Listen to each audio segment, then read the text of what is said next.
राजनाथ सिंह जी ने खारगे जी से कहा, देखिए आप हमारे स्पीकर को सपोर्ट करें। कन्वेंशन ये है कि डेप्यूटी स्पीकर ऑपोजिशन को मिलना चाहिए और फिर हमारे नेता को इंसल्ट करा जाए। नरेंद्र मोदी जी कोई कंस्ट्रक्टिव कोऑपरेशन नहीं चाहते हैं। आजादी के बाद मुझे तो नहीं याद कि इस तरीके के पद को लेकर चुनाव हो। जीत सुनिश्चित है अगर चुनाव ऐसा होता भी है। लोकसभा का स्पीकर तय करने के लिए चुनाव होगा। इंडिया गठबंधन ने के सुरेश को स्पीकर पद के लिए अपना प्रत्याशी बनाया है। दूसरी ओर एनडीए की ओर से बीजेपी के सांसद ओम बिरला स्पीकर के प्रत्याशी होंगे। आखिर चुनाव की नौबत क्यों आई? सत्ता पक्ष और विपक्ष का क्या कहना है, आपको सुनाता हूँ। स्पीकर का जो पद है वो पूरे सदन के लिए होता है।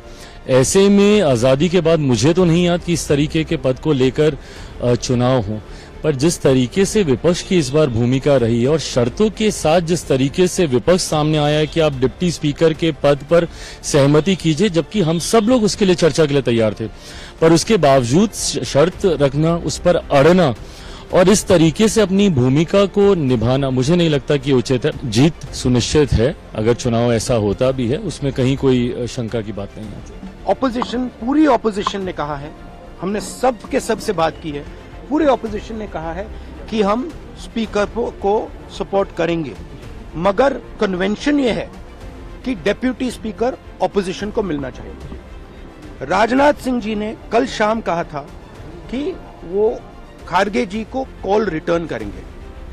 अभी तक राजनाथ सिंह जी ने खारगे जी का कॉल रिटर्न नहीं किया है।